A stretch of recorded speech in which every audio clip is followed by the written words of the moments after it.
1715 ମସିହାର 26 ଜୁଲାଇ ଦିନ ଉତ୍ତର ସାଗର ଲିଣ୍ଡେସ୍ନେସ୍ ତଟ ନିକଟସ୍ଥ ଜଳରେ ଏକ ଅଦ୍ଭୁତ ଘଟଣା ଘଟିଥିଲା। ଯେପରି ସମୁଦ୍ର ପ୍ରତ୍ୟେକ ଲହଡ଼ି କୌଣସି ରହସ୍ୟକୁ ନିଜ ଗଭୀରତାରେ ଲୁଚାଇ ରଖିଥିଲା। ଯେପରି ଆକାଶର ମେଘମାଳା କୌଣସି ଅକଥିତ କାହାଣୀର ସାକ୍ଷୀ ହେବାକୁ ଆସିଥିଲେ। ଯେପରି ପବନ ନିଜେ ରହି ଦେଖିବାକୁ ଚାହୁଁଥିଲା ଯେ ଆଜି କ'ଣ ଘଟିବ। 26 ଜୁଲାଇ ସନ୍ 1715 ଦିନ ନରୱେର ସବୁଠାରୁ ଦକ୍ଷିଣ ମୁଣ୍ଡରେ ଅବସ୍ଥିତ ଲିଣ୍ଡେସ୍ନେସ୍ ତଟ। ଏଠାରେ ଦୁଇଟି ସମୁଦ୍ର ଉତ୍ତର ସାଗର ଓ ସ୍କାଗରା ମିଶନ୍ତି।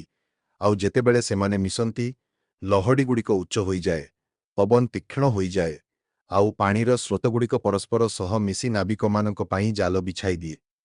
ଏହି ବିପଦପୂର୍ଣ୍ଣ, ଏହି ଅନିଶ୍ଚିତ ଜଳରେ ସେହି ସକାଳେ ଏକ ଜାହାଜ ଧୀରେ ଧୀରେ ଆଗକୁ ବଢ଼ୁଥିଲା। ତାହାର ନାଁ ଥିଲା ଲୋଭେଣ୍ଡାଲ୍ସ ଗଲେଜ। ଡେନମାର୍କ ନରୱେ ନୌସେନାର ଏକ ଛୋଟ ଗାଲେ ଜାହାଜ। ଆକାରରେ ଛୋଟ, ତୋପରେ କମ୍, ଚାଳକ ଦଳ ମଧ୍ୟ ସୀମିତ। କିନ୍ତୁ ତାହାର ଡେକ୍ ଉପରେ ଯେଉଁ ବ୍ୟକ୍ତି ଠିଆ ହୋଇଥିଲେ, ସେ କୌଣସି ଅର୍ଥରେ ଛୋଟ ନଥିଲେ। ତାଙ୍କର ବୟସ 23-24 ବର୍ଷରୁ ଅଧିକ ନଥିଲା। କିନ୍ତୁ ସେ ଅତ୍ୟନ୍ତ ଉତ୍ସାହୀ, ନିଡର ଓ ଚତୁର ଥିଲେ ଏବଂ ତାଙ୍କର ନାଁ ଥିଲା ପିଟର ଭେସେଲ। ଆଉ ସେହିଦିନ ସେ ଯାହା କଲେ, ତାହା ଇତିହାସର ପୁସ୍ତକରେ ଚିରକାଳ ପାଇଁ ଲିଖିତ ହୋଇଗଲା। ଏମନ୍ତ ନୁହେଁ ଯେ ସେ ୟା ପୂର୍ବରୁ କୌଣସି ବଡ଼ ଯୁଦ୍ଧ ଜିତିଥିଲେ।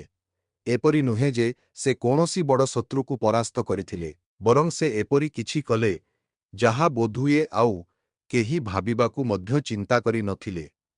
ପିଟର ଭେସେଲଙ୍କ ଜନ୍ମ ଏକ ବ୍ୟବସାୟୀ ପରିବାରରେ 1691 ମସିହାରେ ଟ୍ରଣ୍ଡହାଇରେ ହୋଇଥିଲା। ପିତା ଚାହୁଁଥିଲେ ପୁଅ ବ୍ୟବସାୟ ଶିଖୁ, ହିସାବ ନିକାଶ କରୁ, ଦୋକାନ ଚଳାଉ। କିନ୍ତୁ ପିଟରଙ୍କ ଦୃଷ୍ଟି ସର୍ବଦା ଦୂର କ୍ଷିତିଜ ଉପରେ ଥିଲା, ଯେଉଁଠାରେ ଆକାଶ ଓ ସମୁଦ୍ର ପରସ୍ପର ସହ ମିଶନ୍ତି। ବାଲ୍ୟାବସ୍ଥାରୁ ସେ ବନ୍ଦରରେ ଘଣ୍ଟାଏ ବିତାଉଥିଲେ। ଜାହାଜଗୁଡ଼ିକୁ ଦେଖୁଥିଲେ, ନାବିକମାନଙ୍କ କଥା ଶୁଣୁଥିଲେ। ସେମାନଙ୍କର କାହାଣୀ ଶୁଣି ସେ ଅଜଣା ବନ୍ଦର ଓ ଦୂର ଦେଶ ଦେଖିବାକୁ ଆଗ୍ରହୀ ହେଉଥିଲେ। ଏହି ଆଗ୍ରହ ଏତେ ବଢ଼ିଲା ଯେ ଯେତେବେଳେ ସେ ମାତ୍ର 12 ବର୍ଷର ଥିଲେ, ଘର ଛାଡ଼ି ପଳାଇଗଲେ। ଏକ ବ୍ୟବସାୟୀ ଜାହାଜରେ ସେ ଛୋଟମୋଟ କାମ କରିବାକୁ ଲାଗିଲେ। ବର୍ଷ ପରେ ବର୍ଷ ବିତିଗଲା। ସେ ସମୁଦ୍ରର ଭାଷା ଶିଖିଲେ, ଲହଡ଼ିକୁ ପଢ଼ିବା, ପବନକୁ ବୁଝିବା, ତାରାର ରାସ୍ତା ଖୋଜିବା ଇତ୍ୟାଦି ଜାଣିଲେ। ଆଉ ତା ସହିତ ଯୁଦ୍ଧର କଳା ମଧ୍ୟ ଶିଖିଲେ, ତୋପ ଚଳାଇବା, ଶତ୍ରୁକୁ ଚିହ୍ନିବା, ସଙ୍କଟରେ ଶାନ୍ତ ରହିବା ଇତ୍ୟାଦି। ତାଙ୍କର ବୀରତ୍ୱର ଚର୍ଚ୍ଚା ଶୀଘ୍ର ନୌସେନା ପର୍ଯ୍ୟନ୍ତ ପହଞ୍ଚିଲା। ଡେନମାର୍କ ନରୱେର ରାଜା ତାଙ୍କୁ ନିଜ ନୌସେନାରେ ସ୍ଥାନ ଦେଲେ, ଆଉ ଧୀରେ ଧୀରେ ନିଜର ଯୋଗ୍ୟତା ବଳରେ ସେ ଏକ ଜାହାଜର ଅଧିନାୟକ ହୋଇଗଲେ। ସେହି ସମୟରେ ୟୁରୋପରେ ଡେନମାର୍କ, ନରୱେ ଓ ସ୍ୱିଡେନ ମଧ୍ୟରେ ମହାନ ଉତ୍ତରୀୟ ଯୁଦ୍ଧ ବା ଗ୍ରେଟ୍ ନର୍ଦର୍ଣ୍ଣ ୱାର୍ ଚାଲିଥିଲା। ସମୁଦ୍ରର ଏହି ଲଢ଼େଇ ଦୈନନ୍ଦିନ ଘଟଣା ଥିଲା। ଆଉ ପିଟର ଭେସେଲ ପ୍ରତ୍ୟେକ ଲଢ଼େଇରେ କିଛି ନୂଆ, କିଛି ଅପ୍ରତ୍ୟାଶିତ ଘଟଣା ଘଟାଉଥିଲେ। କିନ୍ତୁ 1715 ମସିହାର 26 ଜୁଲାଇ ଦିନଟି ସବୁଠାରୁ ଭିନ୍ନ ଥିଲା। ସେଦିନ ସନ୍ଧ୍ୟା ହେବାକୁ ଆଉ କିଛି ବେଳ ବାକି ଥାଏ। ଠିକ୍ ସେହି ସମୟରେ ଦୂରରେ ଏକ ବିଶାଳ ବୋଇତ ଦେଖାଗଲା। ସେହି ବୋଇତଟିର ନାଁ ଲୋଭେଣ୍ଡାଲ୍ସ ଗେଲେଜ ଥିଲା ଏବଂ ତାହା ଧୀରେ ଧୀରେ ଲିଣ୍ଡେସ୍ନେସ୍ ତଟ ନିକଟକୁ ଆସୁଥିଲା। ପିଟର ଭେସେଲ ଡେକ୍ ଉପରେ ଠିଆ ହୋଇଥିଲେ ଏବଂ ତାଙ୍କର ଦୃଷ୍ଟି କ୍ଷିତିଜ ଉପରେ ଥିଲା। ପବନ ତୀବ୍ର ଥିଲା, ଲହରୀ ଉଚ୍ଚ ଥିଲା। ଜାହାଜ ହଲୁଥିଲା, କିନ୍ତୁ ଭେସେଲଙ୍କ ପାଦ ଦୃଢ଼ ଥିଲା, ଯେପରି ସେ ଜାହାଜର ଅଂଶ, ଜାହାଜ ତାଙ୍କର ଅଂଶ। ସେହି ସମୟରେ ମାସ୍ତୁଲ ଉପରେ ବସିଥିବା ପ୍ରହରୀ ଚିତ୍କାର କଲା, ଜାହାଜ ଉତ୍ତର ପୂର୍ବ ଦିଗରୁ ଆସୁଛି। ଭେସେଲ ଦୂରବୀନ ଉଠାଇଲେ, ଆଖିରେ ଲଗାଇଲେ, ଧ୍ୟାନ ଦେଇ ଦେଖିଲେ, ଦୂର, ବହୁତ ଦୂର, କିନ୍ତୁ ଜାହାଜଟି ସ୍ପଷ୍ଟ ଦେଖାଯାଉଥିଲା। ସେ ଏକ ବିଶାଳ ଜାହାଜ, ତାହାର ପାଲ ପବନରେ ଖୋଲି ରହିଥିଲା, ଯେପରି ଗର୍ବରେ ଛାତି ଟାଣି ଚାଲୁଥିଲା। ତାହାର ମାସ୍ତୁଲ ଉପରେ ହଲୁଥିଲା ନୀଳ ଓ ସୁନେଲି ଝଣ୍ଡା। ସିଏ ସ୍ୱିଡେନର ଝଣ୍ଡା। ଭେସେଲଙ୍କ ଆଖି ଏକ କ୍ଷଣ ପାଇଁ ସଙ୍କୁଚିତ ହେଲା। ସେ ଜାହାଜର ଆକାର ଦେଖିଲେ, ତୋପଗୁଡ଼ିକ ଦେଖିଲେ, ଡେକ୍ ଉପରେ ସୈନିକମାନଙ୍କର ହଲଚଲ ଦେଖିଲେ। ସେହିଟିର ନାଁ ଜାହାଜ ଥିଲା ହୁଭିଟାର୍ନ, ଅର୍ଥାତ୍ ଧଳା ଛଞ୍ଚାଣ। ସ୍ୱିଡେନ ନୌସେନାର ଏକ ଶକ୍ତିଶାଳୀ ଫ୍ରିଗେଟ୍। ଲୋଭେଣ୍ଡାଲ୍ସ ଗେଲେଜ ବୋଇତଠାରୁ ଅନେକ ଗୁଣ ବଡ଼, ତାହାରେ ଅଧିକ ତୋପ, ଅଧିକ ସୈନିକ, ଅଧିକ ବାରୁଦ ଥିଲା। ଅନ୍ୟ କୌଣସି ଅଧିନାୟକ ବୋଧହୁଏ ପଛକୁ ହଟିବାର ଆଦେଶ ଦେଇଥାନ୍ତା। ଭେସଲ ଦୂରବୀକ୍ଷଣ ଯନ୍ତ୍ର ତଳକୁ କଲେ। ତାଙ୍କ ଓଠରେ ସ୍ମିତହାସ୍ୟ ଥିଲା। ଯୁଦ୍ଧ ପାଇଁ ପ୍ରସ୍ତୁତି କର ବୋଲି ସେ ଆଦେଶ ଦେଲେ। ଜଣେ ପୁରାତନ ଅଭିଜ୍ଞ ଯୋଦ୍ଧା ରେନହୋଲ୍ଡ ଭନ୍ ସେଗେବାଡେନ୍ ସ୍ୱିଡେନର ହୋପିତାରୁନ ଜାହାଜର ଅଧିନାୟକ ଥିଲେ। ସେ ଡଜନରୁ ଅଧିକ ଲଢ଼େଇ ଲଢ଼ିଥିଲେ। ତାଙ୍କ କେଶ ଧଳା ହେବାକୁ ବସିଥିଲା। ମୁଖରେ ସାମୁଦ୍ରିକ ପବନର ରେଖା ଟାଣି ହୋଇଯାଇଥିଲା। ଆଉ ଆଖିରେ ସେହି ଥଣ୍ଡା, ଗଣନାତ୍ମକ ଚମକ ଥିଲା, ଯାହା କେବଳ ଦୀର୍ଘ ଅଭିଜ୍ଞତାରୁ ଆସିଥାଏ। ଯେତେବେଳେ ସେ ଡାନିସ୍ ଗାଲେକୁ ଦେଖିଲେ, ଏକ କ୍ଷଣ ପାଇଁ ତାଙ୍କ ଓଠରେ ହାଲୁକା ହସ ଆସିଲା। ହ୍ୟାକ୍ ଏତେ ଛୋଟ ଜାହାଜ। ତଥାପି ସେଗେବାଡେନ୍ ନିଜ ସାଥୀମାନଙ୍କୁ କହିଥିଲେ, ଛୋଟ ଶତ୍ରୁକୁ କଦାପି ତୁଚ୍ଛ କର ନାହିଁ। କାରଣ ଛୋଟ ସାପର ବିଷ ବହୁତ। ସେ ନିଜ ତୋପଗୁଡ଼ିକୁ ପ୍ରସ୍ତୁତ କରାଇଲେ। ନିଜ ସୈନିକମାନଙ୍କୁ ସତର୍କ କଲେ। କିନ୍ତୁ ତାଙ୍କ ମନରେ ଏକ ଆତ୍ମବିଶ୍ୱାସ ଥିଲା, ଆମେ ନିଶ୍ଚୟ ଜିତିବୁ। ଆକାର, ଶକ୍ତି, ହତିଆର ସବୁ ଆମ ପକ୍ଷରେ ଅଛି। ଦୁଇ ଜାହାଜ ପରସ୍ପର ନିକଟତର ହେଲା। ପବନ ତୀବ୍ର ହେଲା। ଲହରୀ ଆହୁରି ଉଚ୍ଚ ହେଲା। ଆଉ ତାପରେ ଯୁଦ୍ଧର ଆରମ୍ଭ ହୋଇଗଲା। ହୋବିଟାରୁଣରୁ ପ୍ରଥମ ତୋପ ଗର୍ଜିଲା। ଧମାକା ହେଲା। ଧୂଆଁ ଉଠିଲା। ଗୋଲା ସନସନ କରି ଆସି ୟେଲୋଭେଣ୍ଡାଲ୍ସ ଗ୍ୟାଲେଜରୁ କିଛି ଦୂରରେ ପାଣିରେ ପଡ଼ିଲା। ପାଣିରୁ ଏକ ଉଚ୍ଚ ରେଖା ଉଠି ଛପ୍ କରି ପଡ଼ିଲା। ଭେସଲ ଝଟକାରେ ଜାହାଜର ମୁହଁ ବଦଳାଇଲେ। ଦୁଇ ତୋପ ଏକାଠି। ଏବେ ଡାନିସ୍ ତୋପଗୁଡ଼ିକ ଗର୍ଜିଲା। ଏକ ଗୋଲା ହିଭିଟାରୁନର ଡେକ୍ ସହ ଧକ୍କା ହେଲା। କାଠ ଉଡ଼ିଲା। ଧୂଆଁ ଉଠିଲା। କୋଉଠି ଏକ ଚିତ୍କାର ଶୁଣାଗଲା। ଯୁଦ୍ଧ ଆରମ୍ଭ ହୋଇଗଲା। ପ୍ରକୃତ, ନିଷ୍ଠୁର, ଭୀଷଣ ଯୁଦ୍ଧ ହେଲା। ଜାହାଜଗୁଡ଼ିକ ପରସ୍ପର ଆଖପାଖରେ ଘୁରୁଥିଲା, ସତେ ଯେପରି ଦୁଇଟି ଶିକାରୀ ପଶୁ ପରସ୍ପରକୁ ଆକ୍ରମଣ କରୁଛନ୍ତି। ପ୍ରତ୍ୟେକ ମୋଡ଼ରେ ତୋପ ଦାଗ ହେଉଥିଲା। ପ୍ରତ୍ୟେକ ଗୋଲା ସହ କାଠ ଭାଙ୍ଗୁଥିଲା। ଧୂଆଁ ଉଠୁଥିଲା। ନିଆଁ ଲାଗୁଥିଲା। ଡେକ୍ ଉପରେ ସୈନିକମାନେ ଦୌଡ଼ୁଥିଲେ। ତୋପ ପୁଣି ଭରୁଥିଲେ। ଆହତ ସାଥୀମାନଙ୍କୁ ତଳକୁ ନେଉଥିଲେ। ପିଟର ଭେସଲ ସର୍ବତ୍ର ଥିଲେ। ଡେକ୍ରେ, ପାଲ ନିକଟରେ, ତୋପଖାନା ନିକଟରେ। ସେ ଚିତ୍କାର କରୁଥିଲେ, ନିର୍ଦ୍ଦେଶ ଦେଉଥିଲେ, ନିଜେ ମୋର୍ଚ୍ଚାରେ ରହୁଥିଲେ। ତାଙ୍କ ସ୍ୱର ତୋପର ଘଡ଼ଘଡ଼ ଶବ୍ଦ ମଧ୍ୟରେ ମଧ୍ୟ ଶୁଣାଯାଉଥିଲା। ସୈନିକମାନଙ୍କ ପାଇଁ ସେ କେବଳ ଅଧିନାୟକ ନ ଥିଲେ, ସେ ଉତ୍ସାହ ଥିଲେ, ସାହସ ଥିଲେ, ଆଶା ଥିଲେ। ଘଣ୍ଟାଏ ବିତିଗଲା। ଦୁଇ ଜାହାଜ ପରସ୍ପରକୁ ବହୁତ ଆଘାତ କରିଥିଲେ। ଏଚଭିଟାରୁନର ଏକ ପାଲ ଫାଟିଗଲା। ଲୋଭେଣ୍ଡାଲ୍ସ ଗ୍ୟାଲେଜର ଡେକ୍ରେ ଏକ ସ୍ଥାନରେ ନିଆଁ ଲାଗିଥିଲା, ଯାହାକୁ କୌଣସି ମତେ ଲିଭାଇ ଦିଆଗଲା। ଦୁଇ ପକ୍ଷରୁ ସୈନିକ ଆହତ ହୋଇଥିଲେ। କିନ୍ତୁ ଯୁଦ୍ଧ ଏବେ ମଧ୍ୟ ସମାନ ସ୍ଥିତିରେ ଥିଲା। ବଡ଼ ଜାହାଜର ଶକ୍ତି ଓ ଛୋଟ ଜାହାଜର ଚଞ୍ଚଳତା ଉଭୟ ପରସ୍ପରକୁ ଗମ୍ଭୀର ଚ୍ୟାଲେଞ୍ଜ ଦେଇଥିଲେ। ତେବେ ତୋପଖାନାର ଜଣେ ବୁଢ଼ା ମୁଖ୍ୟ ଭୟ ମିଶା ମୁଖରେ ଦୌଡ଼ି ଆସି ଭେସଲଙ୍କ ପାଖରେ ପହଞ୍ଚିଲା। ସେ ନଇଁକରି କିଛି କହିଲା। ଭେସଲଙ୍କ ଭ୍ରୁଲତା ଏକ କ୍ଷଣ ପାଇଁ ସଙ୍କୁଚିତ ହେଲା। କେତେ ବଳିଛି? ବୃଦ୍ଧଙ୍କୁ ଭେସଲ ପଚାରିଲେ। ଅଧା ଘଣ୍ଟାର। ଅଧିକ ହେଲେ ଅଧିକ। ତାପରେ ଏକ ଗୋଲା ବି ନାହିଁ। ନିରାଶ ହୋଇ ବୃଦ୍ଧ ଜଣକ ଉତ୍ତର ଦେଲେ, ଏହି ଖବର ଅନ୍ୟ କୌଣସି ଅଧିନାୟକ ପାଇଁ ଏକ ବାକ୍ୟରେ ପରାଜୟର ଘୋଷଣା ହୋଇଥାନ୍ତା। ବାରୁଦ ଶେଷ। ଗୋଲା ଶେଷ। ତେଣେ ଶତ୍ରୁ ଏବେ ବି ପୂରା ଉତ୍ସାହରେ ଲଢ଼ୁଛି। ଅର୍ଥାତ୍ ଏବେ ଦୁଇ ଗୋଟି ବାଟ ବଞ୍ଚିଯାଉଛି। ଯୁଦ୍ଧରୁ ପଳାୟନ ନହେଲେ ଆତ୍ମସମର୍ପଣ। କିନ୍ତୁ ଏହାପରେ ପିଟର ଭେସଲ ଯାହା କଲେ, ତାହା ତାଙ୍କୁ ପିଟର ଭେସଲରୁ ଟୋଡନ୍ସ୍କ୍ୟୋଲ୍ଡ କରିଦେଲା। ସେ ଏକ କ୍ଷଣ ପାଇଁ କିଛି ଭାବିଲେ। ସମୁଦ୍ରକୁ ଦେଖିଲେ। ହିଭିଟାରୁଣକୁ ଦେଖିଲେ। ତାପରେ ଆକାଶକୁ ଅନାଇଲେ। ଆଉ ତାପରେ ତାଙ୍କ ମୁହଁରେ ସେହି ଭୀଷଣ ଯୁଦ୍ଧ ମଧ୍ୟରେ, ସେହି ସଙ୍କଟ ମୁହୂର୍ତ୍ତରେ ଏକ ହସ ଆସିଲା। ଏପରି ହସ ଦେଖି କେହି ବୁଝିପାରୁ ନଥିଲେ ଯେ ଏ ବ୍ୟକ୍ତି ପାଗଳ ନା ଅତ୍ୟନ୍ତ ଚତୁର। ବୋଧହୁଏ ଉଭୟ। ଭେସଲ ଆଦେଶ ଦେଲେ, ଧଳା ଝଣ୍ଡା ଉଠାଅ। ସମସ୍ତେ ସ୍ତବ୍ଧ ହୋଇଗଲେ। ଡେକ୍ରେ ଏକ କ୍ଷଣ ପାଇଁ ନୀରବତା ଦେଖାଗଲା। ତୋପର ଘଡ଼ଘଡ଼ ଶବ୍ଦ ବନ୍ଦ ହେଲା। ସୈନିକମାନେ ପରସ୍ପରକୁ ଆଶ୍ଚର୍ଯ୍ୟ ହୋଇ ଚାହିଁଲେ। ଜଣେ ଯୁବ ସୈନିକ ଆଗକୁ ଆସିଲା। ତାର ସ୍ୱରେ ଦ୍ୱିଧା ଥିଲା। ସେ ପଚାରିଲା, ଅଧିନାୟକ, ଧଳା ଝଣ୍ଡାର ଅର୍ଥ ତ ଆତ୍ମସମର୍ପଣ? ଜାଣେ। ଭେସଲଙ୍କ ସ୍ୱର ଶାନ୍ତ ଥିଲା। ସମ୍ପୂର୍ଣ୍ଣ ଶାନ୍ତ, ଯେପରି ତୋଫାନ ପୂର୍ବର ନିସ୍ତବ୍ଧତା। କିନ୍ତୁ ଆଜି ଆମେ ଭିନ୍ନ ଖେଳ ଖେଳିବା। ବେସେଲ ନିଜ ସବୁଠାରୁ ବିଶ୍ୱସ୍ତ ଦୂତକୁ ଡାକିଲେ। ଜଣେ ଲମ୍ବା, ମଜବୁତ ଶରୀରର ବ୍ୟକ୍ତି, ଯିଏ ବହୁ ବର୍ଷ ଧରି ଭେସାଲଙ୍କ ସହ ଥିଲା, ଯିଏ ତାଙ୍କର ପ୍ରତ୍ୟେକ ଲଢ଼େଇ ଦେଖିଥିଲା। ଭେସେଲ ତାର କାନ ପାଖରେ ନଈ କିଛି କହିଲେ। ଦୂତ ଏକ କ୍ଷଣ ପାଇଁ ଭେସେଲଙ୍କୁ ଦେଖିଲା, ଯେପରି ବିଶ୍ୱାସ ହେଉନାହିଁ ଯେ ସେ ଠିକ୍ ଶୁଣିଛି କି ନାହିଁ। ତାପରେ ତାର ମୁହଁରେ ମଧ୍ୟ ସେହି ହସ ଆସିଲା। ସେ ସଂକ୍ଷେପରେ ଉତ୍ତର ଦେଲା, ଆଜ୍ଞା ଅଧିନାୟକ, ଆପଣଙ୍କ ଆଦେଶ ମୁତାବକ ସବୁ କରାଯିବ। ଏକ ଛୋଟ ଡଙ୍ଗା ପାଣିରେ ଓହଳାଗଲା। ଧଳା କପଡ଼ା ଧଳା ଝଣ୍ଡା ପରି ଉପରକୁ କରାଗଲା, ଆଉ ଦୂତ ହିବିଟା ଉରୁନ ଆଡ଼କୁ ଯାତ୍ରା କଲା। ହିବିଟା ରୁନରେ ସ୍ୱିଡେନ ଜାହାଜରେ ଧଳା ଝଣ୍ଡା ଦେଖି ସବୁ ଆଶ୍ଚର୍ଯ୍ୟ ହୋଇଗଲେ। ସେଗେବାଡେନ ଦୂରବୀନରୁ ଦେଖିଲେ, ସତରେ ଧଳା ଝଣ୍ଡା ଥିଲା। ଡାନିଶ ଡଙ୍ଗା ସେମାନଙ୍କ ଆଡ଼କୁ ଆସୁଥିଲା। ସେ ନିଜ ଅଧିକାରୀମାନଙ୍କୁ ଦେଖିଲେ। ଏତେ ଶୀଘ୍ର ଏମାନେ ପରାଜୟ ସ୍ୱୀକାର କରିନେଲେ। ତାଙ୍କର ଆଶା ନଥିଲା। ଲଢ଼େଇ ତ ଏବେ ବି ସମାନ ସ୍ଥିତିରେ ଥିଲା। ସେ ଭାବିଥିଲେ, ଆଉ କିଛି ଘଣ୍ଟା ଲାଗିବ, କିନ୍ତୁ ନାହିଁ। ଯୁଦ୍ଧ ତାହେଲେ ଶେଷ ହୋଇଗଲା। ସ୍ୱିଡେନର ଛୋଟ ଡଙ୍ଗାଟି ଆସି ହେଭିଟା ରୋନର କଡ଼ରେ ପହଞ୍ଚିଲା। ଦୂତକୁ ଉପରକୁ ଟାଣି ନାଗଲା। ସେଗବାଡେନ ସାମ୍ନାରେ ଆସିଲେ। ସେ ଦୂତକୁ ଗମ୍ଭୀର ଦୃଷ୍ଟିରେ ଦେଖିଲେ।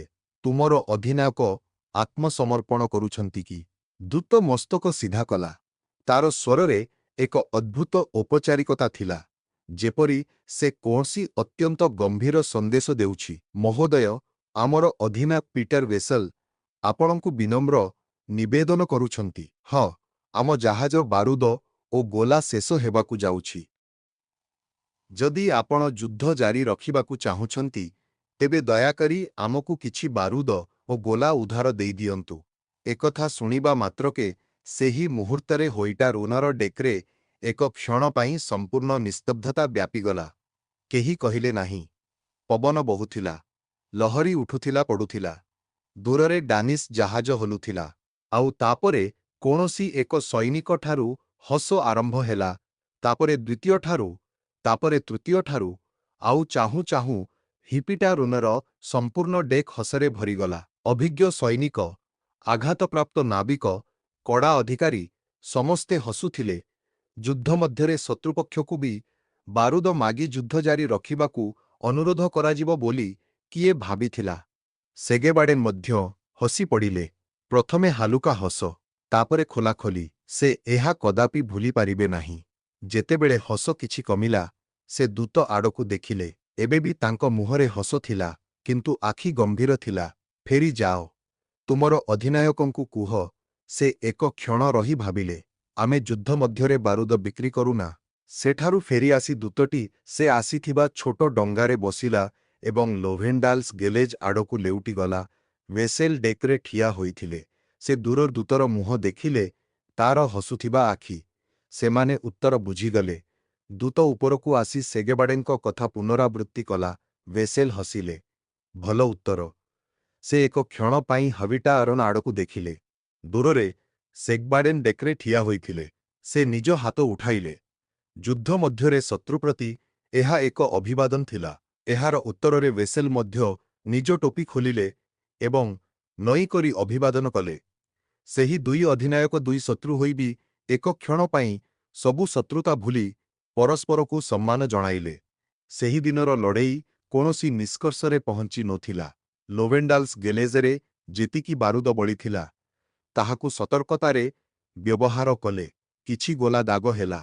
ହୋଇତାରଣ ମଧ୍ୟ ଜବାବ ଦେଲା। କିନ୍ତୁ ଧୀରେ ଧୀରେ ଦୁଇ ଜାହାଜ ପରସ୍ପରଠାରୁ ଦୂର ହେବାକୁ ଲାଗିଲେ। ସନ୍ଧ୍ୟା ହେବାକୁ ଯାଉଥିଲା। ଆକାଶର ରଙ୍ଗ ବଦଳୁଥିଲା। ଧୂସର ନାଲିଆ, ନାଲିଆରୁ ଗାଢ଼ ଲାଲ। ଉତ୍ତର ସାଗରର ଲହରୀଗୁଡ଼ିକ ସେହି ରଙ୍ଗର ହୋଇଯାଇଥିଲା। ତୋପଗୁଡ଼ିକ ଥଣ୍ଡା ହୋଇଗଲା। ବାରୁଦର ଗନ୍ଧ ପବନରେ ମିଶିଗଲା। ଆଉ ଦୁଇ ଜାହାଜ ନିଜ ନିଜ ଦିଗରେ ଆଗକୁ ବଢ଼ିଗଲା। ଇତିହାସର ପୁସ୍ତକରେ ଲେଖାଗଲା ଯେ ସେହି ଦିନର ଲଢ଼େଇ ଅନିର୍ଣ୍ଣାୟକ ରହିଲା। କେହି ଜିତିଲେ ନାହିଁ, କେହି ହାରିଲେ ନାହିଁ। କିନ୍ତୁ ଯାହା ଘଟିଲା ତାହା ଜୟଠାରୁ ବଡ଼ ଥିଲା। ଏ ଘଟଣାର ଖବର ଚାରିଆଡ଼େ ବ୍ୟାପିଗଲା। ନାବିକରୁ ନାବିକ ପର୍ଯ୍ୟନ୍ତ, ବନ୍ଦରରୁ ବନ୍ଦର ପର୍ଯ୍ୟନ୍ତ, ଦରବାରରୁ ଦରବାର ପର୍ଯ୍ୟନ୍ତ। ଶୁଣିଛ କି ପିଟର ଭେସେଲ ଯୁଦ୍ଧ ମଧ୍ୟରେ ଶତ୍ରୁଠାରୁ ବାରୁଦ ମାଗିଥିଲେ। ପ୍ରଥମେ ଲୋକେ ହସୁଥିଲେ, ତାପରେ ଭାବୁଥିଲେ, ତାପରେ ମୁଣ୍ଡ ହଲାଉଥିଲେ। କାରଣ ଏଥିରେ କେବଳ ହାସ୍ୟ ନଥିଲା, ଏଥିରେ ଥିଲା ଅସାଧାରଣ ସାହସ। ଯେତେବେଳେ ଗୋଲା ଶେଷ ହୋଇଯାଏ ଏବଂ ଶତ୍ରୁ ଶକ୍ତିଶାଳୀ ହୁଏ, ସେତେବେଳେ ପଳାଇବା ସହଜ, କିନ୍ତୁ ପଛଘୁଞ୍ଚା ନ ଦେଇ ଯୁଦ୍ଧକ୍ଷେତ୍ରରେ ଥାଇ ବାରୁଦ ମାଗିବା ୟୁରୋପର ଇତିହାସରେ ଅତି ବିରଳ ଥିଲା। ଭେସେଲଙ୍କ ଅଦମ୍ୟ ମନୋବଳ ଓ ସାହସର ଚର୍ଚ୍ଚା ହେଲା। ଯୁଦ୍ଧ ସମୟରେ ଭେସେଲଙ୍କ ସୈନିକମାନେ ତାଙ୍କର କୁଟିଳ ହସ ଦେଖି ଭୟଭୀତ ହେଲେ ନାହିଁ। ସେମାନେ ଭାବିଲେ, ଯେତେବେଳେ ଆମର ଅଧିନାୟକ ଏହି ଅବସ୍ଥାରେ ମଧ୍ୟ ହସିପାରନ୍ତି, ତେବେ ଆମେ କାହିଁକି ଭୟଭୀତ ହେବୁ? ଏଥିରେ ଥିଲା ଅଦ୍ଭୁତ ଚାତୁରୀ। ଧଳା ଝଣ୍ଡା ଉଠାଇ ସମୟ କିଣିଲେ, ଶତ୍ରୁକୁ ଆଶ୍ଚର୍ଯ୍ୟଚକିତ କଲେ, ଆଉ ଯେତେବେଳେ ଉତ୍ତର ମିଳିଲା, ସେତେବେଳେ ବଳିଥିବା ବାରୁଦକୁ ଆହୁରି ବିଚାରପୂର୍ବକ ବ୍ୟବହାର କଲେ।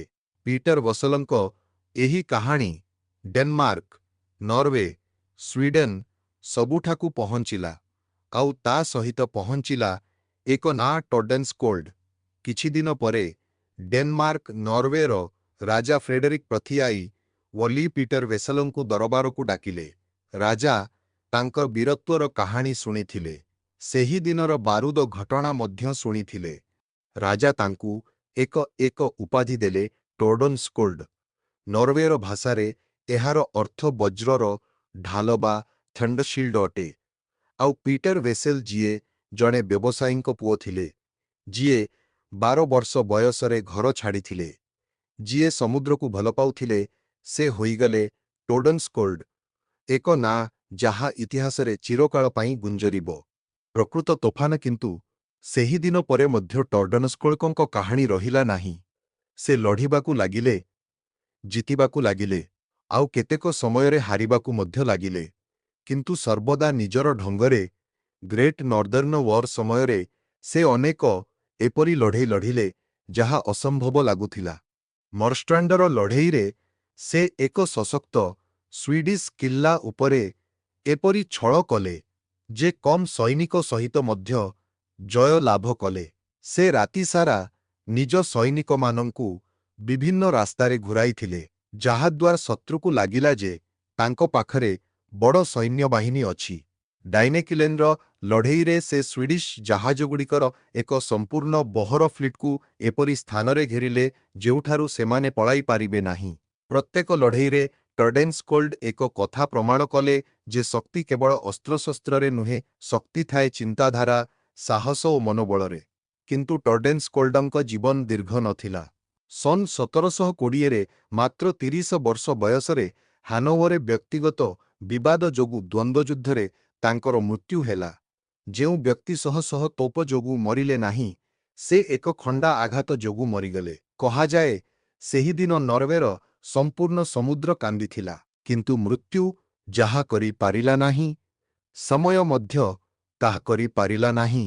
ଟର୍ଡେନସ୍କୋଲ୍ଡଙ୍କ ନାଁ ଅମର ହୋଇଗଲା। ନରୱେରେ ଆଜି ବି ତାଙ୍କର ମୂର୍ତ୍ତି ଅଛି। ତାଙ୍କ ନାଁରେ ଜାହାଜ, ରାସ୍ତା, ବିଦ୍ୟାଳୟ ଅଛି। ଆଉ ଯେତେବେଳେ ନରୱେର ପିଲାମାନେ ସମୁଦ୍ର ଆଡ଼କୁ ଦେଖନ୍ତି, ତେବେ କୋଉଠି ନା କୋଉଠି ସେମାନଙ୍କୁ ଲାଗେ, କୋଉଠି ଦୂରରେ ସମୁଦ୍ର ଲହରୀବିକ ମଧ୍ୟରେ ଏକ ଛୋଟ ଜାହାଜ ଅଛି। ତାହାର ଡେକ୍ ଉପରେ ଏକ ଯୁବକ ଠିଆ ହୋଇଛନ୍ତି, ଆଉ ସେ ହସୁଛନ୍ତି। ସେହି ଏକ ମୁହୂର୍ତ୍ତ ଯାହା ସବୁଠାରୁ ବଡ଼ ଥିଲା। କିନ୍ତୁ ଏହି ସବୁ ଲଢ଼େଇ ମଧ୍ୟରେ, ଏହି ସବୁ ଜୟ ମଧ୍ୟରେ ଏକ ମୁହୂର୍ତ୍ତ ସବୁଠାରୁ ଭିନ୍ନ ଥିଲା। 26 ଜୁଲାଇ 1715 ଲିଣ୍ଡେନ୍ସର ତଟର ସେହି ଘଟଣା, ଯେତେବେଳେ ଗୋଲା ଶେଷ ହୋଇଯାଇଥିଲା, ଯେତେବେଳେ ପରାଜୟ ନିକଟତର ଥିଲା, ଯେତେବେଳେ କୌଣସି ରାସ୍ତା ଦେଖାଯାଉ ନଥିଲା। ଆଉ ପିଟର ଭେସେଲ ହସି କହିଥିଲେ, ଧଳା ଝଣ୍ଡା ଉଠାଅ, ଆଉ ଶତ୍ରୁଠାରୁ ବାରୁଦ ମାଗ। ଏହି ଏକ ମୁହୂର୍ତ୍ତରେ, ଏହି ଏକ ବାକ୍ୟରେ ପିଟର ଭେସେଲ ବିଶ୍ୱକୁ କହିଦେଇଥିଲେ ଯେ ପ୍ରକୃତ ନେତୃତ୍ୱ କ'ଣ ହୁଏ। ପ୍ରକୃତ ନେତୃତ୍ୱ ତାହା ନୁହେଁ ଯାହା ସବୁ ଠିକ୍ ଥିବା ସମୟରେ ଆଗକୁ ବଢ଼େ। ପ୍ରକୃତ ନେତୃତ୍ୱ ତାହା ଯାହା ସବୁ ଭୁଲ ହେବା ସତ୍ତ୍ୱେ ମଧ୍ୟ ହସେ, ଚିନ୍ତା କରେ, ଆଉ ରାସ୍ତା ବାହାର କରେ। ପରାଜୟର ସବୁଠାରୁ ନିକଟରେ ପହଞ୍ଚି ମଧ୍ୟ ହସିପାରିବା। ଏହା ହିଁ ଟର୍ଡେନସ୍କୋଲ୍ଡଙ୍କର ପ୍ରକୃତ ଢାଲ ଥିଲା। ତୋପଗୁଡ଼ିକରେ ଜଙ୍ଗ ଲାଗିଯାଏ, ଜାହାଜଗୁଡ଼ିକ ଭାଙ୍ଗିଯାଏ, ବାରୁଦ ଶେଷ ହୁଏ। କିନ୍ତୁ ସାହସ କଦାପି ଶେଷ ହୁଏ ନାହିଁ। ଆଜି ବି ଯେତେବେଳେ ଉତ୍ତର ସାଗରରେ ଝଡ଼ ଆସେ, ଯେତେବେଳେ ଲିଣ୍ଡେସ୍ନେସର ଚଟ୍ଟାଣରୁ ଲହରୀଗୁଡ଼ିକ ଧକ୍କା ଖାଏ, ଯେତେବେଳେ ରାତିର ଅନ୍ଧାରରେ ପବନ ସନସନ କରେ, ସେତେବେଳେ ଲାଗେ କୋଉଠୁ ଏକ ସ୍ୱର ଆସୁଛି, ଧୀରେ, ବହୁତ ଧୀରେ, କିନ୍ତୁ ସ୍ପଷ୍ଟ। ଟର୍ଡନ୍ସ୍କ୍ୟୋଲ୍ଡ, ବଜ୍ରର ଢାଲ, ଯାହା ଭାଙ୍ଗି ନାହିଁ, ଯାହା ନଇଁ ନାହିଁ, ଯାହା ଭୀଷଣ ଝଡ଼ ତୋଫାନ ମଧ୍ୟରେ ବି ହସୁଥିଲା। ଆଉ ଇତିହାସ, ଯିଏ ସତ୍ୟକୁ ମନେ ରଖେ, ସିଏ ଆଜି ବି କହୁଛି, ସେହିଦିନ ଲିଣ୍ଡେସ୍ନେ ନିକଟରେ ଯାହା ଘଟିଥିଲା, ତାହା କୌଣସି ସାଧାରଣ ସାମୁଦ୍ରିକ ଲଢ଼େଇ ନଥିଲା। ତାହା ଜଣେ ମଣିଷର କାହାଣୀ ଥିଲା, ଯିଏ ଦେଖାଇଦେଲେ ଯେ ଯେତେବେଳେ ଅସ୍ତ୍ରଶସ୍ତ୍ର ଶେଷ ହୋଇଯାଏ, ସେତେବେଳେ ବୁଦ୍ଧି ଓ ସାହସ ହିଁ ସବୁଠାରୁ ବଡ଼ ହତିଆର ହୁଏ।